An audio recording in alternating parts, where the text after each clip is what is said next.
이 시간에는 창세기 이야기를 하겠습니다. 하나님의 말씀은 우리 발에 등이어 빛이 되십니다.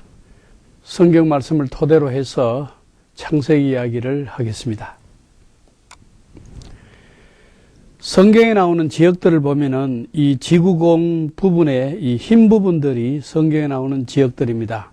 이 부분을 구분해 보면은 유럽의 남부, 소아시아, 지중해, 중동, 북아프리카 이렇게 여러 지역들로 구분해서 생각해 볼 수 있습니다.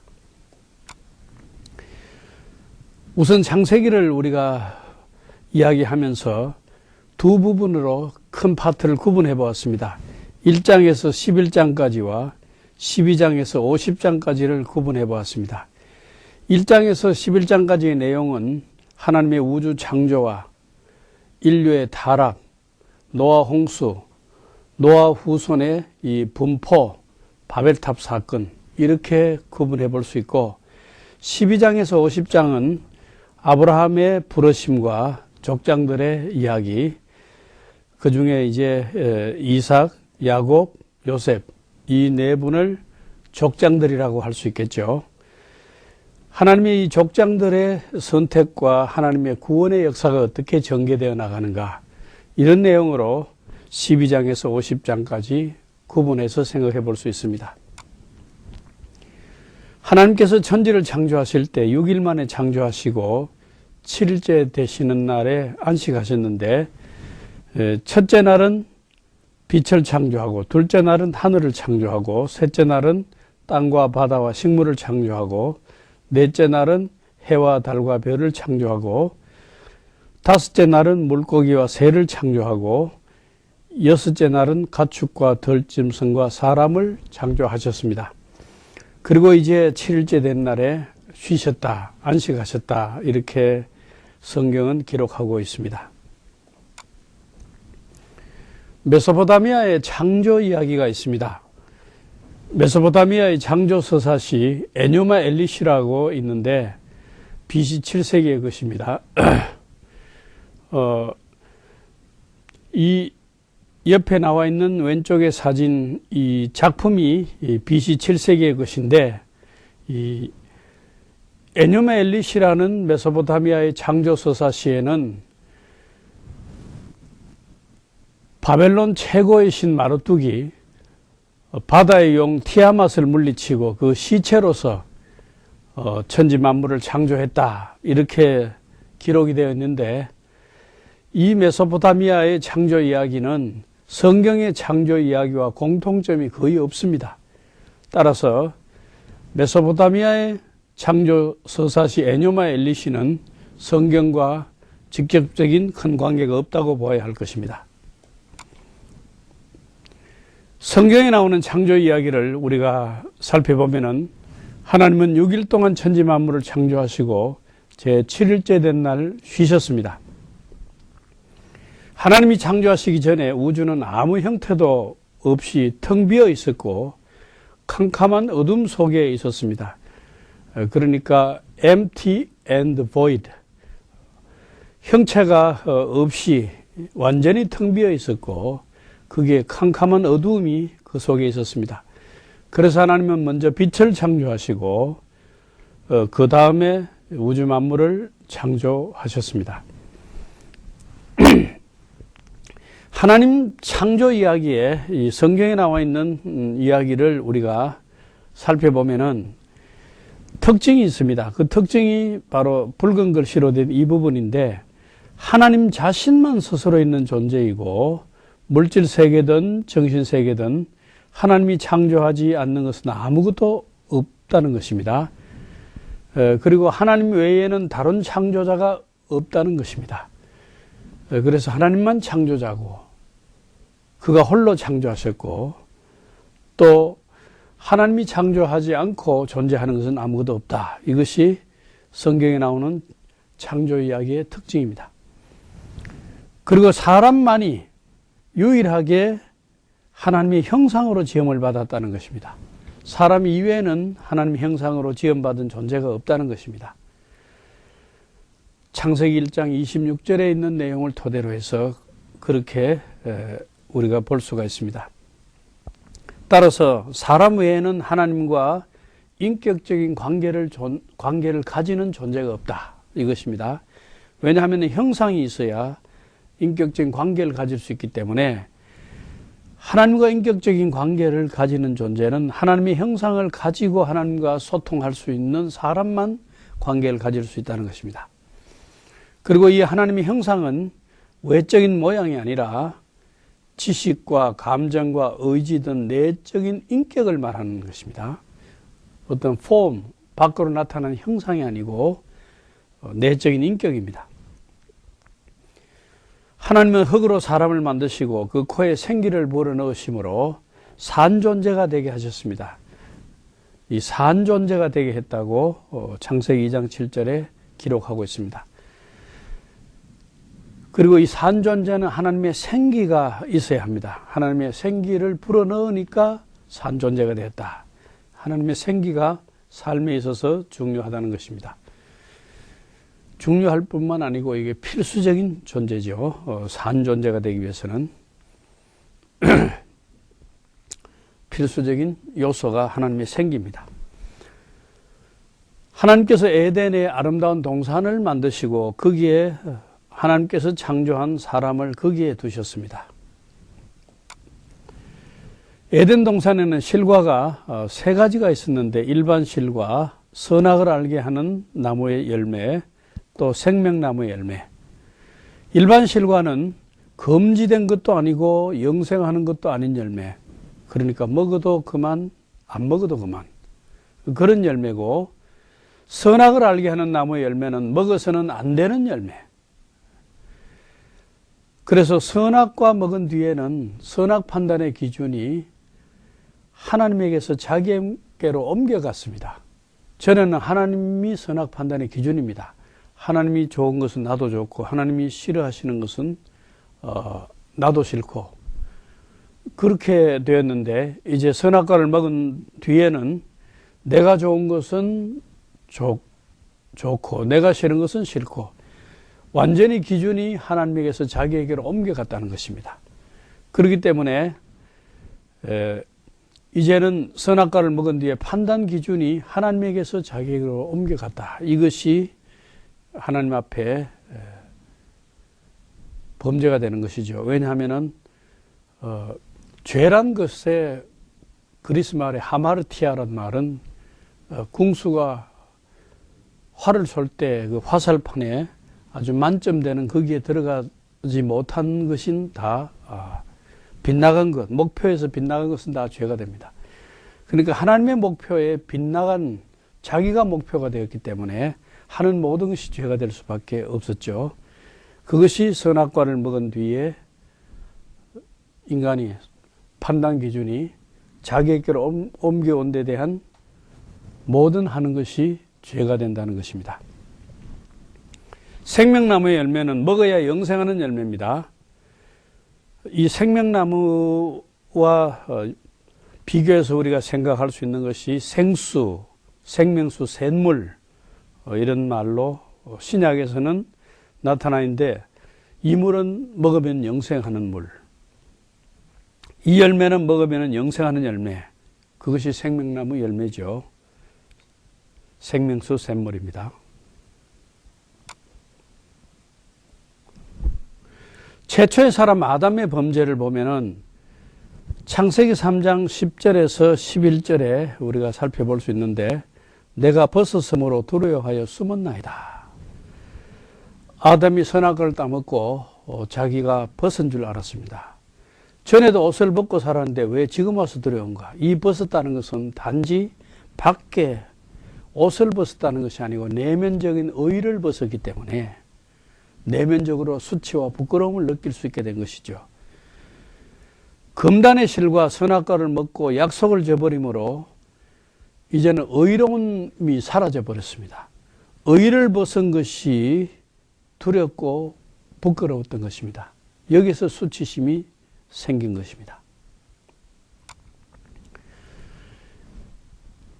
의를 벗고 수치심이 생겨서 이제는 밖에 옷 벗은 것까지도 수치를 느끼고 무화과 나무 잎을 엮어서 밑에 치마를 만들어서 가렸습니다.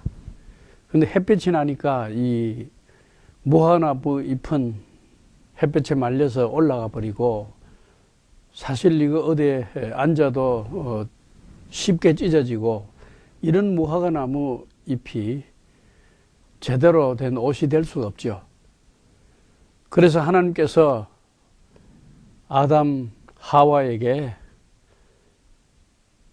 짐승을 잡아서 그 가죽을 벗겨서 치마를 만들어서 옷을 입혀 주셨습니다. 그런데 그 짐승 종류가 무엇일까? 소 가죽일까? 양 가죽일까? 뭐 다른 제3의 어떤 짐승의 가죽일까? 우리가 짐작해 볼 수 있는데 메소포타미아에서 최초로 사람들이 지어 입은 옷의 모양을 박물관에 전시한 것이 있는데 그것이 바로 양털로 만든 하의입니다. 여러분들 여기에 보시다시피 이 양털로 만든 하의. 그래서 하나님께서 최초로 인간에게 가죽옷을 지어 입히신 이 가죽옷이 바로 양가죽이 아니었는가 이렇게 짐작해 볼 수가 있습니다. 아담 이후 우리는 다 의를 벗은 사람입니다. 부끄러움과 두려움으로 살아가고 있습니다. 그래서 이 부끄러움과 두려움을 이기기 위해서 의의 옷을 입어야 합니다. 의의 옷을. 사람이 만든 무화과 나무 잎으로는 안 됩니다. 인간의 수단 방법으로 만든 옷을 입고 하나님 앞에 설 수가 없습니다. 수치와 부끄러움을 인간의 수단 방법으로 가리울 수가 없습니다.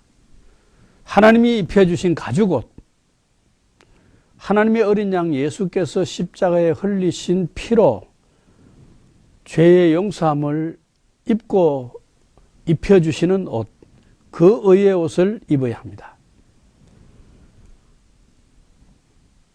갈라디아서 4장 4절에 보면은 여자의 후손은 뱀의 머리를 상하게 하고 하는 말이 있습니다.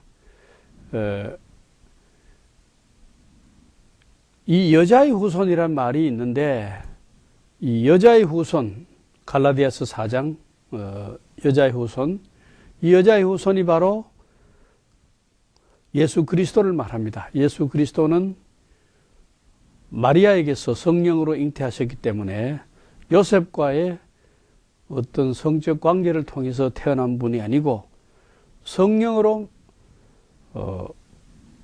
동정녀 마리아를 통해서 육체를 입고 태어나셨습니다. 그래서 이 여자의 후손은 예수 그리스도를 가리킵니다. 그리고 창세기 3장 15절에 여자의 후손은 뱀의 머리를 상하게 하고 뱀은 예수의 발꿈치를 상하게 하는, 이 사탄은 예수의 발꿈치를 상하게 하는, 이 여자의 후손의 발꿈치를 상하게 하는, 이 두 성경 말씀을 조화해서 생각해 보면은 여자의 후손으로서 예수께서 사탄을 멸하시고 또 사탄은 예수의 발꿈치를 상하게 한다는 말이 바로 예수가 손발에 못 박혀 십자가에서 상처를 입는 그 상처를 이야기하는 것을 알 수가 있습니다. 성경 전체의 줄거리를 보면은 이렇게 구분해서 생각해 볼 수 있습니다. 하나님께서 모든 것의 창조주가 되시고 사람의 창조주가 되시고 또 사람은 범죄하고 수치와 의를 벗어버림으로 수치를 입게 되었습니다. 그러니까 하나님께서는 선하게 창조하셨지만은 사람은 범죄해서 의를 벗어버리고 죄 가운데서 수치를 느끼게 되었습니다. 이때 하나님께서 입혀주시는 의의 옷을 입어야 하는데 이 의의 옷이 바로 예수 그리스도를 통해서 입혀진다는, 허물과 죄를 용서받고 입혀진다는 이 구원의 주제가 성경의 주제입니다. 이 그림은 미라의 그림입니다만은 여러분들 이 사진 속에서 죽은 시체의 미라를 볼 수 있습니다. 사람이 죽음이라 하는 것이 처음부터 하나님께서 만드신 것이 아니고 사람의 범죄로 말미암아 찾아오게 된 것입니다. 최초의 살인사건, 사람이 사람을 죽이는 사건이 일어났습니다. 그것이 가인이 동생 아벨을 죽인 사건입니다. 그 살인사건, 죽음을 초래했죠. 이 사건 후에 범죄가 점점 증가하면서 땅에 죄가 만연하게 되었습니다. 이때 하나님께서 홍수로 세상을 심판하시겠다 하고 심판하셨죠. 여러분들이 보시는 이 배가 노아 홍수에 그 홍수로 하나님께서 세상을 심판하실 때 노아가 만들었던 방주 모양을 분석한 것인데,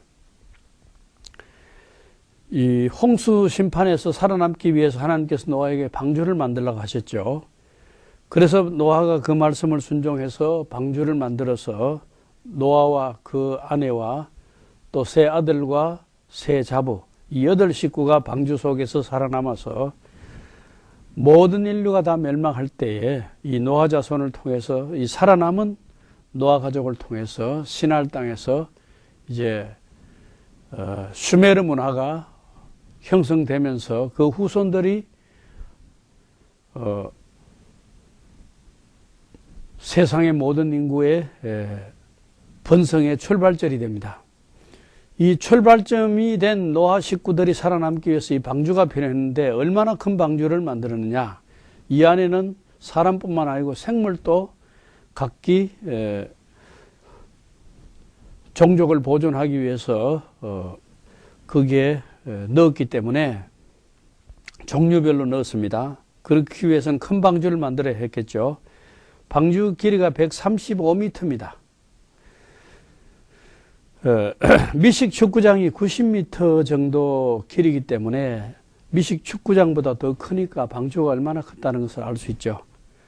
방주의 길이가 창세기 6장 15절에 300규빗이라 했는데 1규빗은 45cm 정도 됩니다.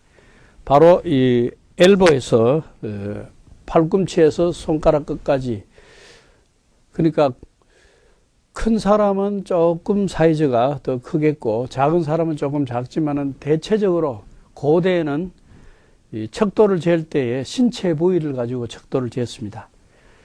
그래서 팔꿈치에서 손가락 끝까지 대략 한 45cm를 1규빗으로 생각했습니다. 300규빗을 300 곱하기 45cm로 하니까 135m가 나왔습니다.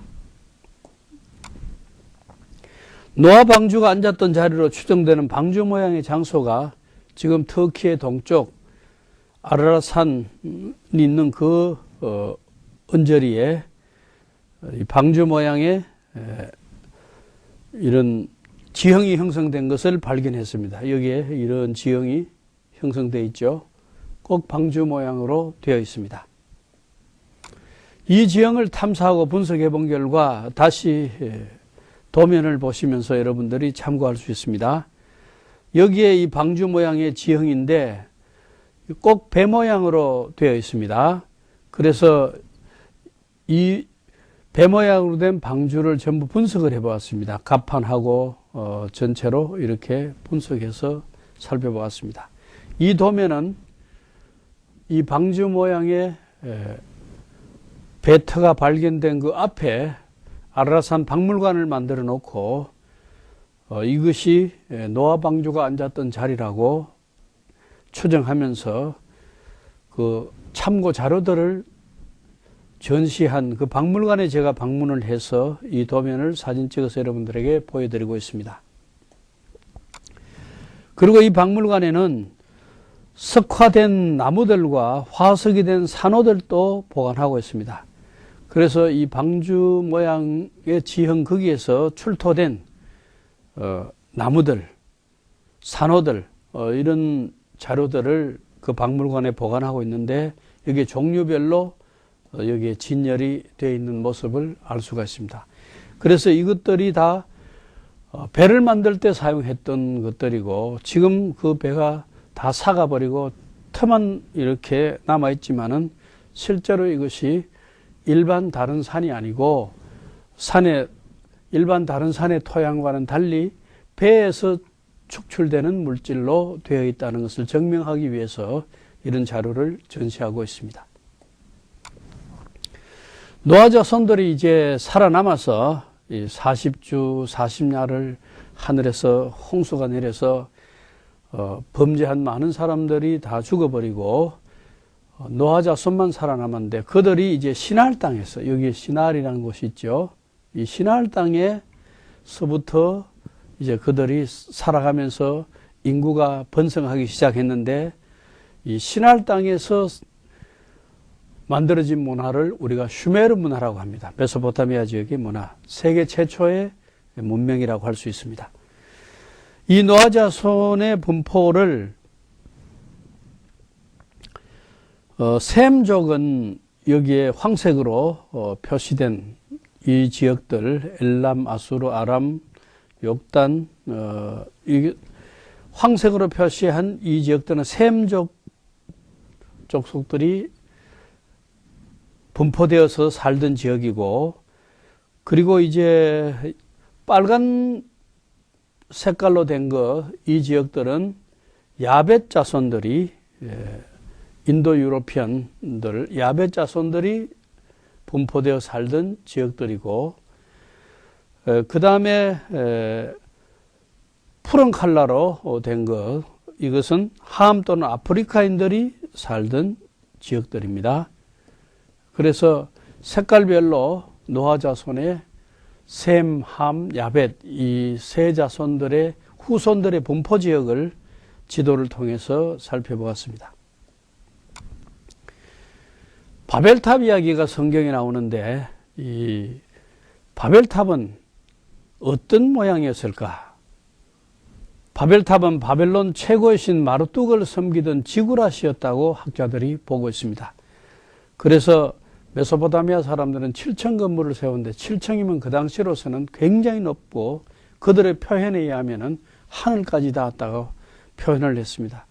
그러나 실제로 콘크리트가 없던 시대에 그렇게 높은 건물을 쌓아 올릴 수는 없었습니다.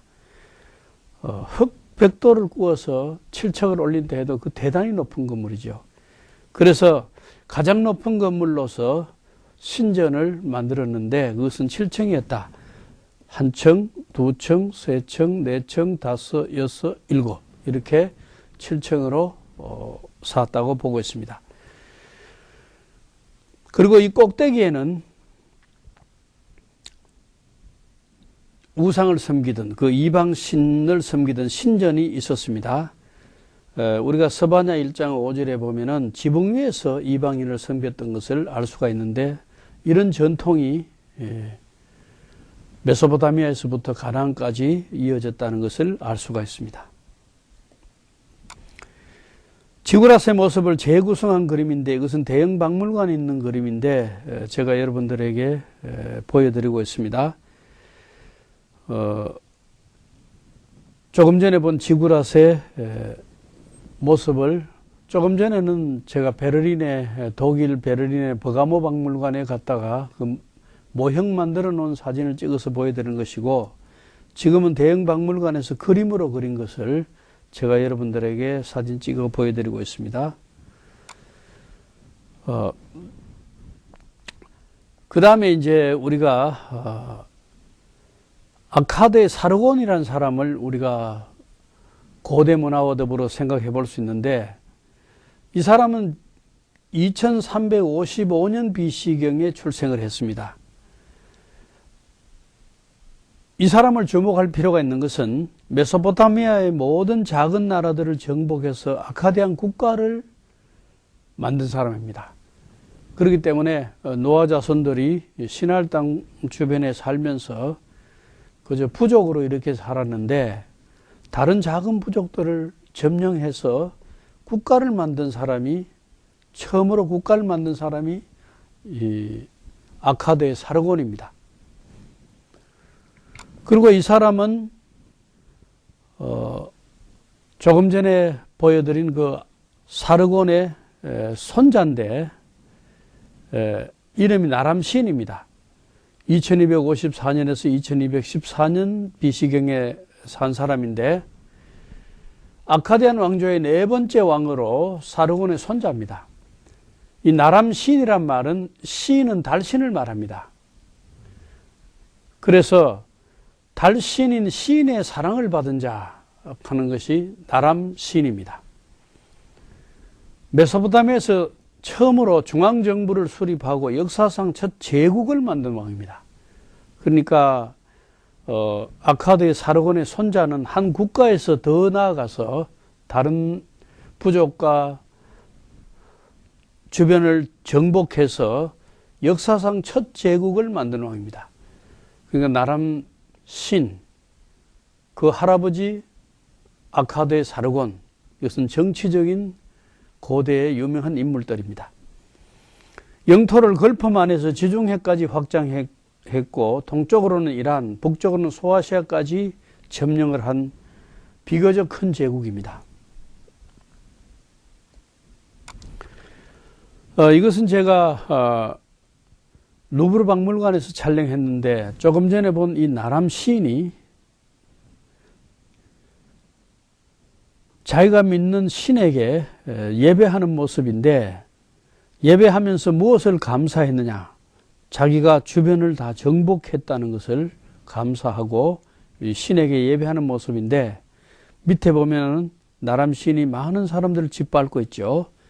무찔렀고 이 무찌른 것이 바로 자기가 믿는 신을 통해서 도움을 받아서 무찔렀습니다 하고 자기가 믿는 신에게 감사하면서 예배하는 모습입니다. 여기 보면은 태양신도 있고 또 자기가 믿는 달신에게도 이렇게 감사하는 모습입니다.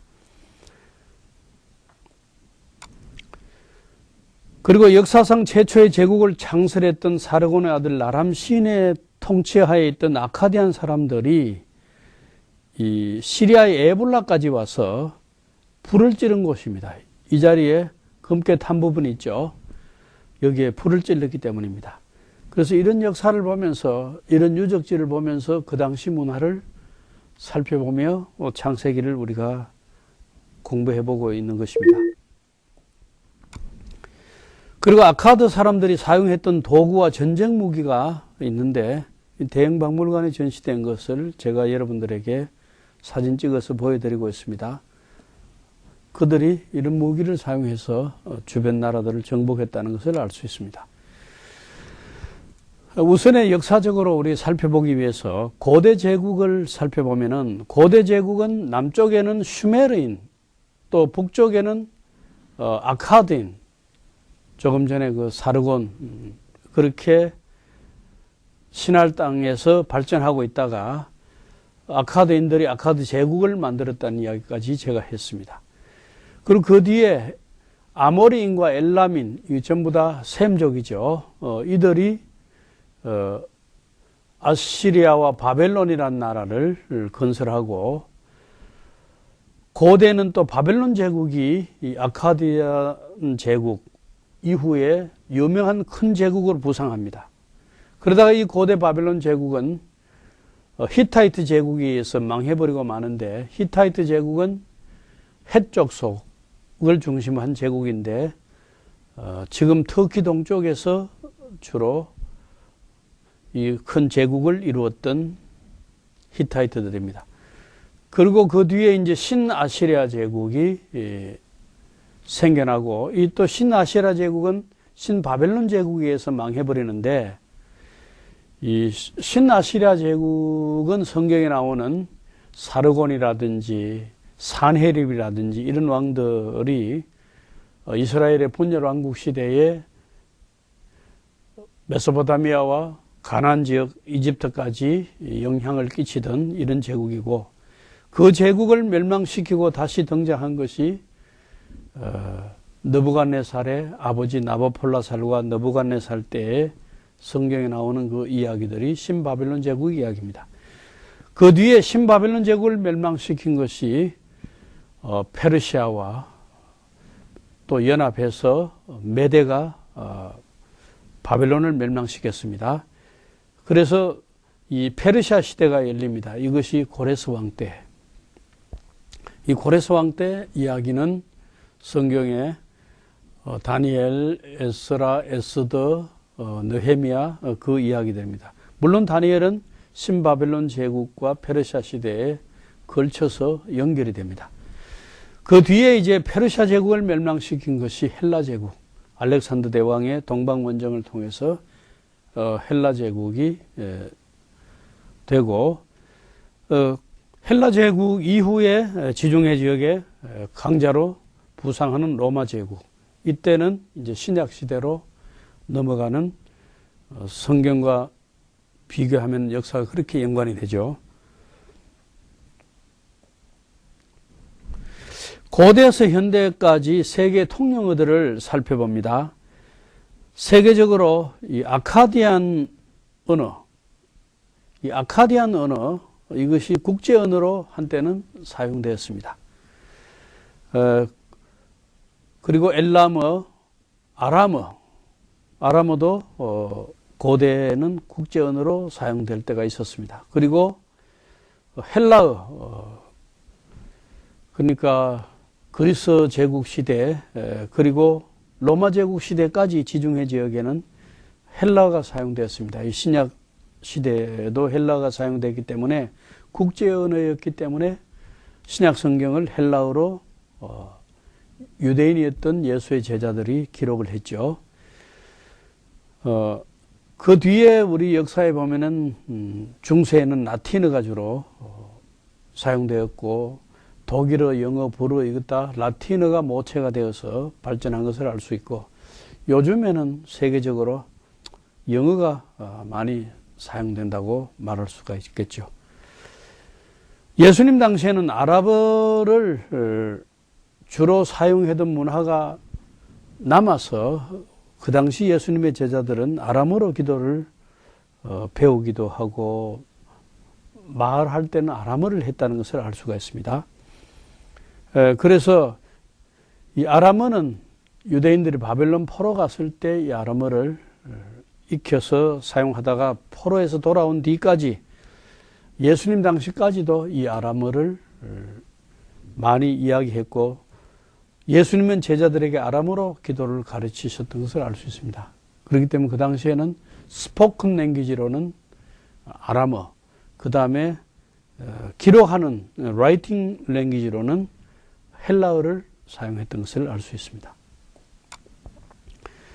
블레셋의 기원을 살펴보면 바드루심과 기술루힘과 갑돌임을 낳았더라 하는 말인데, 가슬루힘에게서 블레셋이 나왔더라. 가슬루힘에게서 블레셋이 나왔더라는 창세기 10장 14절. 그래서 이 블레셋에 대한 성경적 기원에 대한 기록이 창세기 10장 14절에 있습니다. 우리가 여기서 보면은 조금 전에 우리 세계 분포도를 살펴본 것처럼 이 슈메르와 아카드, 슈메르가 여기 있고 아카드가 여기 있죠. 고대 지역의 분포를 볼 수 있습니다. 그 다음에 바벨론과 아수르 이렇게 또 알 수 있죠. 그러니까 남쪽에 슈메르, 북쪽에 아카드, 남쪽에 바벨론과 북쪽에 아시리아. 이 신할 땅에서 분포된 그 노아 자손들의 분포가 이렇게 이제 이어오면서 국가가 형성되고 제국이 형성되고, 최초의 국가는 아카드의 사르곤이 만들었고, 최초의 제국은 그 손자 나람신이 만들었고, 그 이후에는 또 바벨론 제국이 형성되고, 신아시리아 제국, 신바벨론 제국, 뭐 조금 전에 우리가 살펴본 대로 역사가 쭉 이루어지는 것을 알 수가 있고, 히타이트 제국은 터키를 중심해서 이렇게 이루어졌다는 것을 알 수가 있습니다. 이집트는 물론 이제 남쪽에서 일어나게 되고, 그래서 이 푸른 지역이 비옥한 초생달 지역으로, 아브라함이 메소포타미아 지역에서 가나안 땅으로 이동할 때도 이 푸른 초승달 지역으로 이렇게 이동하는 것을 알 수가 있습니다. 이것은 대형박물관에 있는 자료인데 블레셋의 기원이 된 바다 사람들, 시피풀들의 도구입니다. 블레셋은 시피풀들의 일종이거든요. 그 사람들은 크레타 섬에서부터 이동하다가 이집트로 들어가려 하다가 이집트의 국방이 너무 강해서 거기에 정착하지 못하고 지금의 팔레스틴 땅, 그 가자 지구 그쪽에 일부가 정착했죠. 그 바다 사람들의 일부가 바로 블레셋이라고 할 수 있습니다. 이것은 대형 박물관에서 블레셋 사람들의 도구들입니다. 항아리라든지 그들의 얼굴 마스크 모양 이런 것들입니다. 이제 창세기를 우리가 공부하면서 아브라함의 선택에 대해서부터 눈여겨봐야 할 대목입니다. 하나님께서 인류를 이 죄 가운데 빠져서 타락한 인류를 구원하시기 위해서 구원의 역사를 전개하는 그 역사적 시점에서 아브라함을 선택합니다. 그리고 그 아브라함에게서 이스라엘 지파가 형성이 되고 그 중에서 유다 지파를 통해서 다윗의 자손 예수 그리스도 메시아가 탄생하게 되고 그 아브라함의 자손을 통해서 성경이 주어지게 되고 또 메시아가 주어지게 되고 이 성경과 메시아가 세계 모든 사람의 구원을 위해서 읽혀지고 믿어지게 되고 하는 이 구원 사역의 시작을 아브라함의 선택에서부터 출발합니다. 그렇기 때문에 이 아브라함의 선택이 아주 중요한 순간이라고 할 수 있습니다. 그래서 중요한 사건입니다. 창세기 12장 1절에서 3절까지를 제가 기록을 해놓았는데 여호와께서 아브라함에게 이르시되 너는 너의 고향 친척 아버지 집을 떠나 내가 네게 보여줄 땅으로 가라. 내가 너로 큰 민족을 이루고 네게 복을 주어 내 이름을 창대하게 하리니 너는 복이 될지라. 너를 축복하는 자에게 내가 복을 내리고 너를 저주하는 자에게 내가 저주하리니 땅의 모든 족속이 너로 말미암아 복을 얻을 것이니라. 선택의 목적은 땅의 모든 족속을 위한 겁니다. 그러나 그 출발은 아브라함의 선택에서 출발됩니다. 그래서 아브라함은 하나님의 구원 역사의 시작입니다. 아브라함의 선택이 하나님의 구원 역사의 시작입니다. 아브라함은 하나님의 복받은 자로 땅의 모든 족속이 그를 인하여 복을 얻게 되는 것입니다. 그래서 아브라함의 후손을 통하여 메시아가 탄생하고 성경이 기록됩니다. 이 사진은 제가 아브라함이 선택을 받았던 장소, 바로 하란에 가서 찍은 사진인데 하란의 흙집이 유명합니다. 그곳은 너무 더운 곳이라서 햇볕이 낮에는 강해서 이런 흙집에 들어가서 더위를 피하고 또 겨울에는 추운 곳이라서 흙집에서 한기를 피해야 하는 것 때문에 더위와 추위를 견디기 위한 방편으로 이런 흙집을 짓고 살았습니다. 지금은 터키의 동쪽에 속했지만 옛날에는 시리아의 북쪽이었습니다.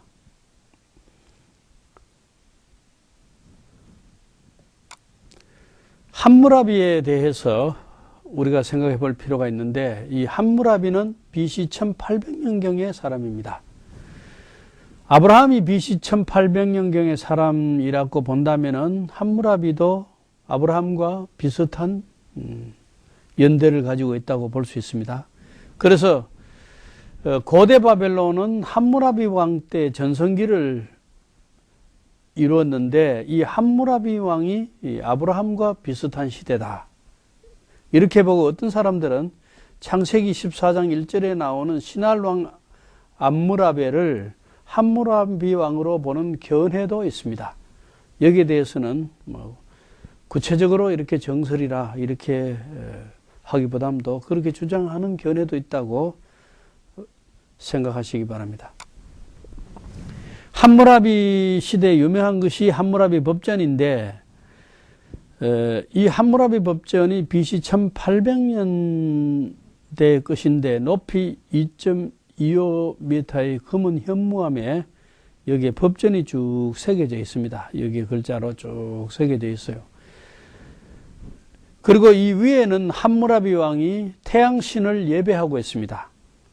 그리고 이 위에 이렇게 형상을 함무라비 왕이 태양신 앞에 서 있는 모습을 그린 것은 이 법전이 함무라비 왕이 받은 이 법전이 태양신으로부터 왔다 하는 것을 나타내기 위해서 말한 그 그림을 새겨 놓은 것입니다. 그리고 이 언어는 아카디안 언어로 새겨져 있습니다. 모세율법과 함께 세계 법률의 고전이라고 할 수 있는데, 모세율법은 모든 사람이 법 앞에 평등하다는 입장에서 법을 서술하고 있는가 하면은 함무라비 법전은 일반 평민은 왕이나 귀족보다도 차별을 두고 있습니다. 이것이 법 앞에 모든 사람이 평등하다는 면에서 기록한 모세의 법전이 이 함무라비 법전보다도 조금 더 요즘 시대에 보면은 법의 정신, 평등의 정신을 더 구현한 것이다. 이렇게 볼 수가 있습니다. 이 함무라비 법전은 수산성에서 발견되어 지금은 루브르 박물관에 보관되어 있습니다. 페르시아가 바벨론을 점령했기 때문에 원래 바벨론의 것인데 그러면 페르시아의 것이 된 거죠. 페르시아가 현재 이란을 말하기 때문에 제가 이란 테헤란 박물관에 가니까 이 함무라비 법전을 자기들이 보관하고 있는데 이것은 카피입니다. 카피라고 써놨어요. 그리고 원본은 루브르 박물관에 있다고 해놓은 것을 보고 힘 있는 사람이 유물을 가져가서 보관하고 있구나 하는 것을 느끼게 되었습니다. 함무라비는 고대 바벨론의 5대 왕인데 고대 바벨론은 바벨론 지방과 슈메르 지방과 아카드 지방을 다스렸다고 역사가들은 지도를 그리고 있습니다. 이것은 우르 지방의 전쟁 모습입니다. 우르에서 출토된 것인데 대형 박물관에서 보관하고 있습니다. 아브라함의 고향인 우르 지방의 한 왕의 무덤에서 발견한 것입니다. 우르 지방의 전쟁 모습을 자개로 수놓은 것인데 BC 2400년경의 조각 작품인데 벌써 그때 자개로 되어 있었습니다. 한편에는 전쟁하는 모습이 있고 다른 편에는 전쟁에서 이긴 뒤에 파티하는 모습이 있는데 여러분이 보시는 이쪽 편은 전쟁하는 모습입니다. 그래서 여기에 보면은 마차 밑에 사람들이 거꾸로 되어 있죠. 엎드러져서 이런 모습은 전쟁에서 패한 병사들의 모습이죠. 그리고 중간에는 보면은 칼을 찬 병사들이 있어요. 그리고 이 마차에는 화살통도 실려 있고 이런 그 전쟁의 모습들이 한편에 나타나 있습니다. 다른 편의 모습을 제가 여러분들에게 보여드리고 있는데 전쟁에서 이긴 후 축제와 전리품 행렬의 모습입니다. 맨 윗줄에 보면은 여기에 수금을 들고 악기를 연주하는 사람의 모습, 또 노래하는 가수의 모습, 그 다음에 한 장씩 들고 있는 술잔을 한 잔씩 들고 있는 모습, 축배를 드는 모습입니다. 가운데 줄에는 전리품으로 짐승과 생선을 운반하는 모습입니다. 이 사람은 생선을 운반하고 있습니다. 그리고 이 짐승과 생선 운반하고 맨 밑줄에 보면은 전리품을 어깨에 메고 나르고 있습니다. 어깨에 메서 이렇게 나르고 있는 모습입니다. 전쟁에서 이기면은 축배도 들고 물건도 빼앗아서 가져오는 그런 모습을 담았다고 할 수 있습니다. 이런 모습을 보면서 우르 지방의 생활 모습을 알 수가 있습니다. 제가 악기가 있는 모습을 크게 부각해 봤습니다. 이 모습이 악기 들고 있는 모습인데 여기는 아마 손을 모아서 가수가 노래하는 모습 같습니다. 이 악기 이 부분에는 짐승의 머리가 있죠. 양의 머리인지 이 짐승의 머리가 있고 현악기를 가지고 있습니다. 이게 수금인데 이 수금이 실제로 대형 박물관에 이와 같은 수금이 전시되어 있습니다. 바로 이 모습입니다. 보셨죠? 이게 양의 머리 같은 모습의 현악기, 줄로 된 현악기, 이 수금의 모습입니다. 우르지방의 여인들의 장식 모습입니다. 그 당시 벌써 이런 장식을 했다는 것을 알 수 있는데, 여기에 보면은 귀고리들 이렇게 또 목걸이, 이런 우르지방의 여인들의 장식 모습을 볼 수 있습니다. 아브라함은 하나님의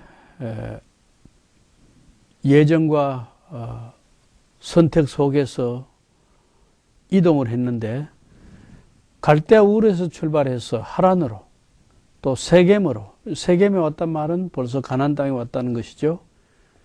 베델로, 또 양식이 없어 이집트로, 이집트에 갔다가 다시 베델로, 또 헤브론으로, 그랄로, 브엘세바로, 모리아 땅으로. 이 모리아 땅은 예루살렘 모리아 산이 있는 곳입니다. 그리고 또 헤브론에 이렇게 이동하면서 나그네로서 살았습니다. 아브라함의 이동 경로를 지도로 보면은 이 우르지방에서 붉은 선으로 화살표로 기록된 이것이 이동 경로입니다. 이렇게 해서 하란으로, 하란에서 알레포로 해서 에블라, 조금 전에 여러분들 불탄 모습의 지방 보셨죠? 에블라로 해서 다메섹으로 해서 이렇게 이동 경로가 세겜으로, 베델로, 브엘세바로, 그랄로, 이집트로 갔다가 다시 이렇게 올라오는 모습입니다. 아브라함이 독자를 바친 것은 브엘세바에 살 때에 하나님께서 모리아 산에 가서 독자를 바치라 해서 갔는데, 이 아브라함이 독자를 바치기 위해서 이동한 이 브엘세바에서부터 모리아 산까지, 이것이 한 3일 길이 됩니다. 그래서 창세기 22장 4절에도 알 수 있는 것처럼 브엘세바를 떠나 제 3일 만에 모리아 산에 도착했다고 했습니다. 제가 자동차를 몰고 브엘세바 모리아 산 이쪽으로 달려보았는데, 자동차에 뭐 빨리 가지만은 걸어가면은 3일은 걸리겠다. 성경에 있는 내용 그대로 한 3일 길이다 하고 생각해 보았습니다. 이 모리아 산이 어떤 곳이냐? 아브라함이 이삭을 제물로 바쳤던 산인데, 다윗이 여부수 사람 어르난의 타작마당에서 제단을 쌓았던 곳입니다. 여기가 모리아 산인데, 원래는 처음에 산입니다. 삐죽삐죽하게 펀펀한 곳이 제대로 없는 산입니다. 그런데 솔로몬이 성전을 지을 때 이 산을 좀 펀펀하게 만들어서 성전을 바로 이 자리에 지었습니다. 그리고 예수님 당시 헤롯은 솔로몬 성전보다도 펀펀한 면적을 솔로몬 성전보다도 갑절 이상을 만들어서 더 펀펀하게 만들어서 거기에 성전을 지었습니다. 그리고 여러분들 요즘 오늘 성지순례를 가보신 분들은 거기에 이슬람 바위 사원이 있는 것을 알 수 있습니다. Dome of the Rock이라 그래서 바로 그 자리가 성전 자리인데 굉장히 그 주변이 펀펀하게 되어 있는 모습을 알 수 있습니다. 그것은 솔로몬과 헤롯 대왕이 그렇게 만들었기 때문에 그런 것이지, 원래는 아브라함 시대는 아주 날카로운 펀펀하지 못한 그 산악지역이었다는 것을 아시기 바랍니다. 그리고 이제 이 성전 자리 앞에는 기드론 계곡이 흐르고 그 밑에는 다윗성이 있고, 그 다음에 그 계곡으로 돌아가면은 흰놈의 골짜기가 있고, 그런 모습을 알 수가 있습니다. 모레산 성전 자리에 오늘의 바위 사원의 모습인데 아주 주변이 평평하게 돼 있잖아요. 옛날에는 그런 곳이 아니고 여러분들 등산하다가 산 위에 올라가 보면 아시겠지만 계곡도 있고 아주 험준하고 비슷비슷한 돌들이 이렇게 막 나와 있는 그런 산이었습니다. 아브라함이 이삭을 제물로 바칠 때의 모습은 그런 모습이었습니다. 아브라함이 독자를 바쳤다는 것은 아주 의미 있는 것인데 그 의미를 이 세 가지로 요약을 해봤습니다. 가장 소중한 것을 바쳤어요. 자기의 하나밖에 없는 아들을 바친다는 것보다 더 소중한 것이 어디 있겠어요? 가장 소중한 것을 바쳤기 때문에 가장 큰 축복을 받지 않았나 그렇게 생각을 합니다. 그리고 그 가장 소중한 것을 바친 것은 바로 믿음이 있었기 때문에 우리가 그를 믿음의 조상으로 불러도 좋겠다 그렇게 생각을 합니다. 그리고 이것은 하나의 상징인데 아브라함이 가장 소중한 것을 하나님께 바친 것처럼 하나님은 가장 소중한 그의 독자를 예수 그리스도를 인류를 위해서 인류의 죄를 위해서 십자가에서 희생시키셨다는 그리고 인류의 죄를 용서하셨다는 그런 의미로 연결지어서 상징적으로 생각해 볼 수 있는 내용입니다. 이 사진은 뿔이 수풀에 걸린 순양의 사진입니다. 여기 보면은 순양이 수풀에 걸려 있죠. 마치 아브라함이 독자 이삭을 죽여서 제물로 바치려고 하늘 높이 칼을 손에 들고 내리치려는 순간 하나님께서 막으시면서 아브라함아 아브라함아 막으시면서 네 아들 이삭 독자에게 손대지 말라. 내가 양을 준비했다. 돌아보니까 양이 수풀에 뿔이 걸려서 오도 가도 못하고 있었습니다. 그래서 아브라함이 그 양을 대신 자기 아들 이삭을 대신해서 하나님께 제물로 잡아서 바쳤습니다. 오른쪽에 있는 이것은 이스탄불 박물관에 있는 스텔레인데 무덤 장식의 스텔레입니다. 거기 보면은 아브라함 이야기를 표현하고 있는데 이 조각 작품에 아브라함이 이삭을 제물로 바치려고 죽이려 하는 순간에 하나님이 보이지 않는 손길이 나타나서 양을 준비하고 있다는 모습입니다. 여기 아브라함이 이삭을 제물로 바치려고 했던 장면도 새겨져 있죠. 아브라함이 양식이 없이 기근이 가나안 땅에 들었을 때에 먹을 것을 위해서 이집트로 내려갔던 경로입니다. 그리고 다시 이제 양식 문제를 해결하고 이집트에서 가나안 땅으로 다시 왔던 경로입니다. 가나안 땅에 와서 아브라함이 자기 조카와 땅을 나누어서 거주하게 됩니다. 아브라함이 늘 자기 조카를 데리고 다녔기 때문에 어떻게 보면은 가족에 대한 친척에 대한 도리와 의무도 잘 감당한 사람이죠. 귀찮으면 뭐 너 따라오지 마라 할 텐데 늘 데리고 다녔어요. 그랬는데 그 아브라함이 가지고 있는 양들, 그 양을 치는 목자들과 또 조카가 가지고 있는 양들, 그 양을 치는 목자들과는 다툼이 자꾸 일어나니까 너와 내가 밑에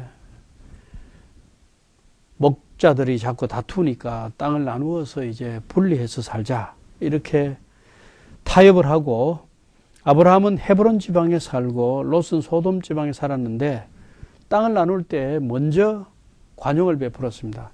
네가 이쪽으로 가면 내가 이쪽으로 가고 네가 이쪽으로 오면 내가 저쪽으로 가겠다. 그리고 롯이 먼저 선택을 좋은 땅을 했습니다.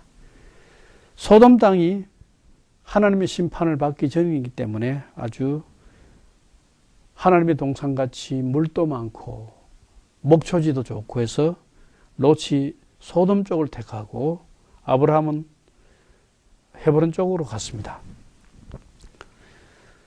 그런데 하나님의 심판을 받고 범죄한 소돔 땅은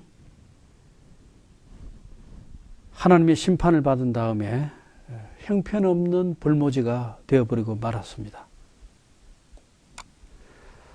소돔 땅의 모습인데 여기에 여러분들이 보실 때 이것이 무슨 흙인가 이렇게 보시는데 제가 여기에 가서 여기 있는 일부분을 떼어서 혀에 대니까 아주 소금 중에도 그렇게 선맛을 가진 소금이 없을 정도로 아주 짜고 쓴 소금이었습니다. 이런 데 보면 색깔이 소금처럼 보이죠.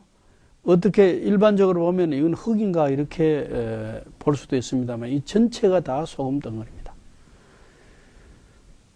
롯이 이쪽을 선택할 때 그 아름다운 땅이 그들의 범죄로 말미암아 하나님의 심판을 받고서는 이렇게 소금 덩어리 땅이 되어버리고 말았던 것을 알 수 있습니다.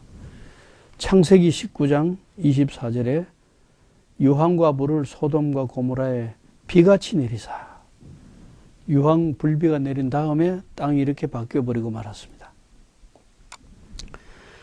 이 롯이 거주했던 동굴입니다.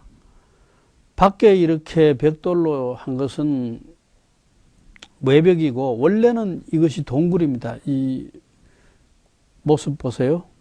롯이 거주했다는 것을 표시하기 위해서 여기에 이렇게 외관을 만들었지만은 이 안에는 그야말로 천년 동굴이었습니다. 이 롯 동굴은 요르단 쪽에 있습니다. 소돔 사람이란 말은 영어로 소도마이트 하면은 이상 성행위를 하는 사람, 특히 남색에 빠져 있는 사람들을 가리킵니다. 그래서 영어의 소도마이트 하면은 남색하는 사람 이렇게 사전에 나와 있습니다. 천사가 나타났을 때 경고하기 위해서 나타났을 때 소돔 사람들이 우리가 관계를 하겠다 하고 이야기한 성경 내용을 여러분들 창세기에서 기억하실 것입니다. 롯의 두 딸이 아버지와 이 동굴에서 관계를 가졌습니다. 그러나 이것은 우리가 잘 해석해야 됩니다. 이 롯의 두 딸은 아버지와 성적 쾌락을 위해 관계를 가진 것이 아닙니다. 아버지의 후손을 이어가기 위한 것이었습니다. 중동 사람들은 어떤 사람이 후손을 이어갈 수 없다고 판단될 때는 가장 가까운 사람의 순서를 통해 후손을 이어가는 관습이 있었습니다. 그러니까 롯의 딸들이 생각했겠죠.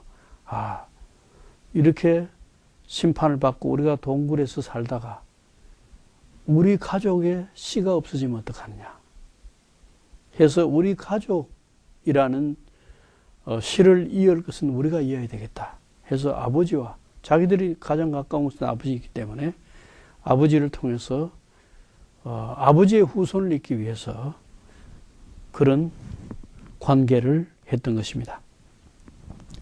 다말의 미덕은 유다의 장남 에엘이 후사가 없이 죽었을 때 유다는 오난에게 형수 다말을 통해 에엘의 후손을 남기도록 명령했지만 오난이 형에게 아들을 얻게 아니하려고, 이게 나쁜 겁니다. 형에게 아들을 얻게 하지 아니하려고 형수와 잠자를 같이 할 때에 땅에 설정하며 그 일이 악함으로 하나님이 그를 죽이셨다고 했습니다. 이 내용이 창세기 38장 8절에서 10절에 있습니다.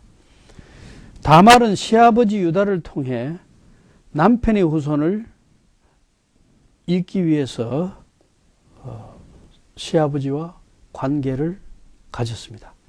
다말이 성적 쾌락을 추구해서 시아버지하고 관계를 가진 것이 아닙니다.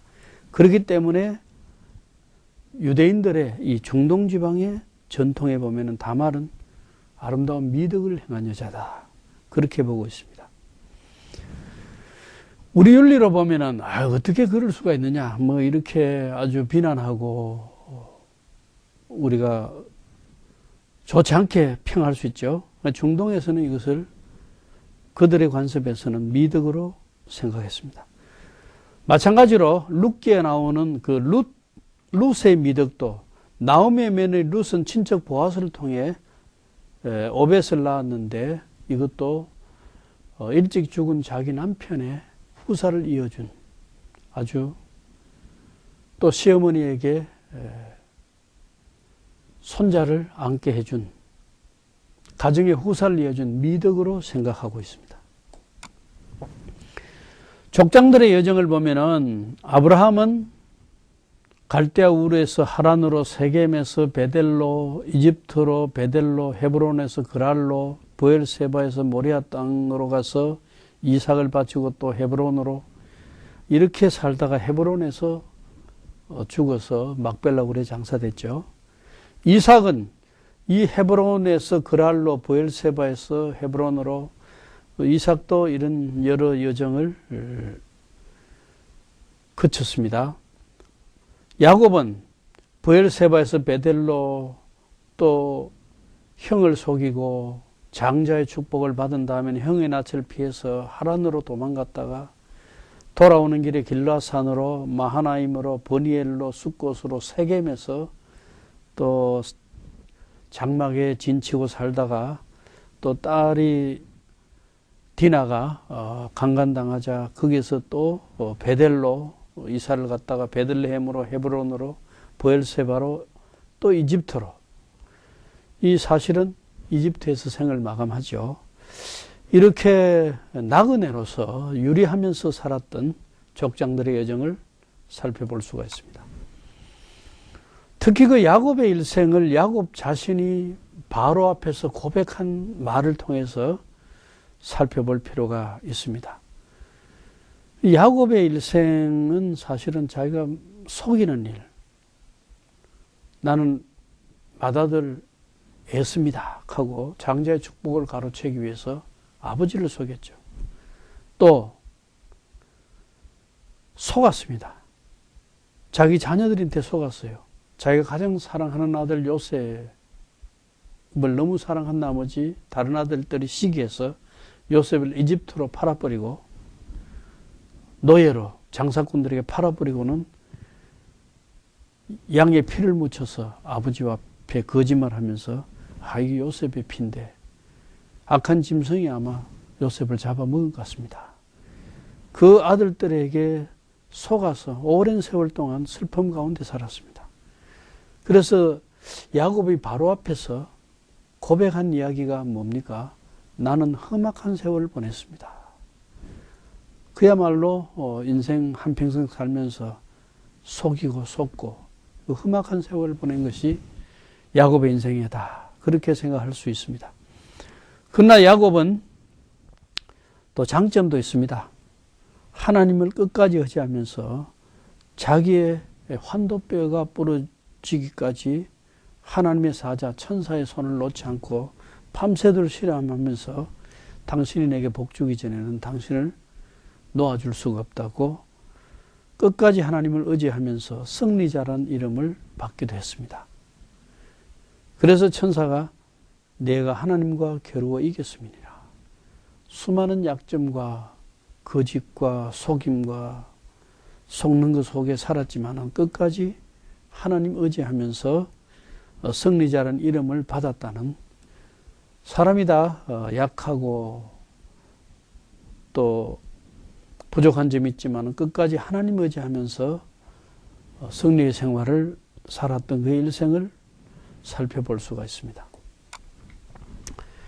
야곱의 방랑을 지도로 보면은 이 헤브론에서 형의 낯을 피해서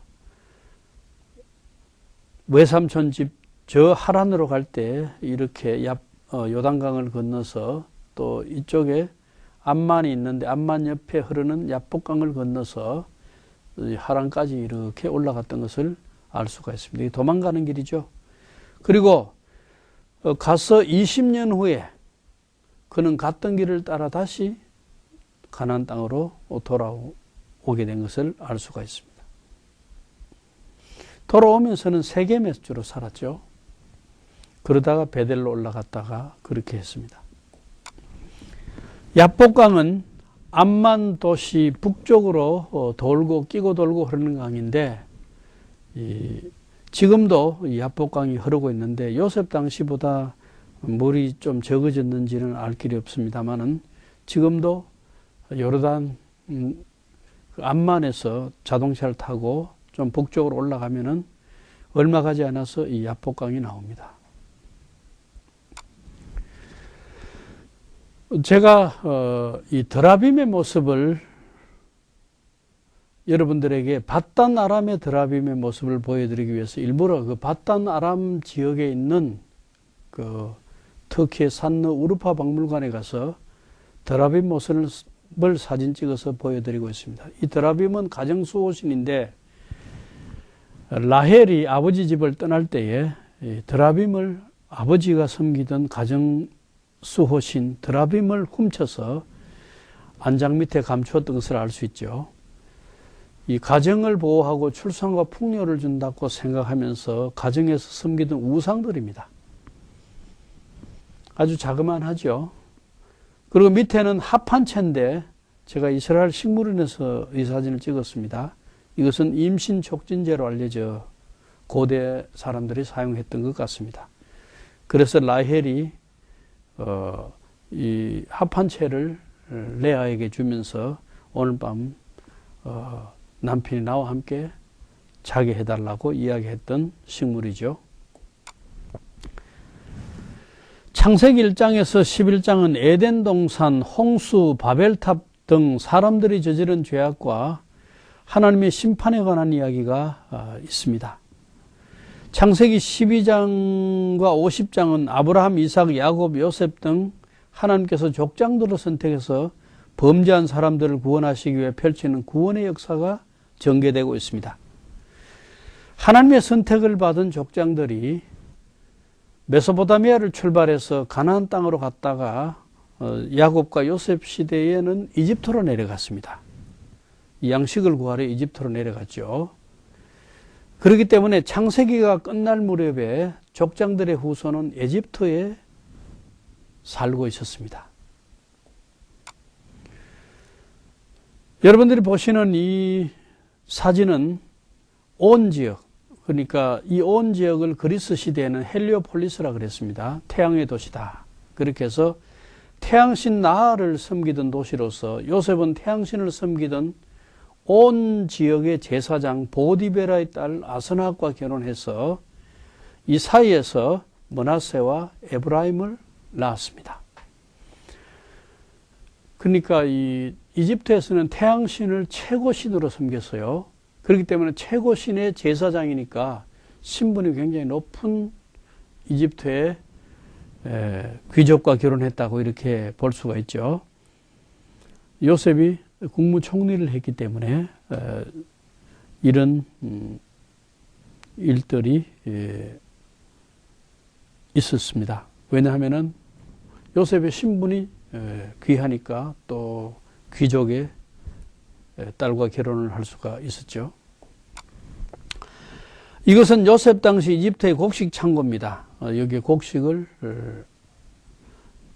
이런 그릇에 넣어서 보관을 했습니다. 요셉의 역사관을 우리가 살펴볼 필요가 있습니다. 우리 창세기 이야기에서 여러 창조 이야기도 필요하지만은 역사를 주관한 하나님에 대해서 요셉이 어떤 역사관을 가졌는가? 요셉은 역사는 우연한 사건이 아니다. 그저 역사가 복지복대로 운명에 의해서 우연하게 이루어지는 것이 아니다. 또 사람이 역사를 바꾸는 것이 아니다. 사람이 계획하고 사람이 의도한 대로 역사는 움직여 나가는 것이 아니다. 역사는 누가 주관하는 것이냐? 하나님이 역사를 주관하고 하나님의 섭리 속에서 역사는 이루어진다. 그 예로 자기의 경험을 이야기했습니다. 경험이 뭡니까? 자기 형들이 자기를 이집트의 노예로 팔았습니다. 그렇지만은 자기는 거기에서 무엇을 받습니까? 나를 이리로 보낸 이는 당신들이 아니요 하나님이시라. 하나님이 가나안 땅에 기근이 들어서 앞으로 살아가기 어려운 기근의 때가 올 것을 미리 아시고 나를 이집트로 보내서 총리로 삼아서 이 우리 가족들이 다 굶어 죽는 이런 시기가 올 때 나를 통해서 여러분들이 살아가게 하시려고 이렇게 미리 나를 보냈다. 그 보낸 방법이 내가 노예로 팔려오는 방법을 통해서 왔지만은 너희들의 계획과 생각과는 달리 하나님이 그런 방법을 통해서 나를 보내셨다. 이렇게 생각을 했던 것입니다. 그래서 하나님이 나를 바로에게 아버지로 삼으시고 그 온 집의 주로 삼으시며 애굽 온 땅의 통치자로 삼으신 것도 하나님의 뜻이 계시기 때문에 하나님이 그렇게 역사를 주관하신 것이다. 이 요셉의 역사관이 아주 중요합니다. 그래서 요셉은 요즘 학자들처럼 역사관이라는 이름을 쓰고는 안 했지만은 그의 마음속에 역사를 바라보는 눈이 분명하게 하나님 중심적인 역사관을 가지고 있었고, 이런 세계관, 이런 역사관을 가지고 있었기 때문에 요셉이 끝까지 하나님을 의지하는 신앙의 큰 표준이 되었다고 볼 수가 있습니다. 신앙이, 이런 역사관을 가진 사람이 신앙이 흔들릴 수가 없죠. 이것이 이집트의 고센 땅인데 야곱의 자손들 약 70명이 요셉 시대에 양식을 구하러 이집트로 갔다가 바로 앞에 인사를 하고, 바로가 야곱 자손들이 목축을 하는 사람들이기 때문에 목초지가 필요한 땅을 줘야 되겠다 해서 이 고센 땅에 살게 했습니다. 그래서 여러분들이 고센 땅을 보면은 아주 푸른 목초지입니다. 그래서 이스라엘 백성들, 야곱의 자손들이 이 고센 땅에서 목축을 하면서 400년 이상을 여기에서 살았습니다. 그리고 요셉을 알지 못하는 새로운 왕이 등장하게 되자 하나님께서 출애굽의 사건을 일으키십니다. 그러니까 창세기가 끝날 무렵 요셉의 자손들은 이집트에 내려가서 이 고센 땅에 살고 있었습니다. 이제 그들에게 있어서 새로운 출애굽 역사가 시작이 되겠죠. 다음 시간에는 출애굽 이야기를 하겠습니다.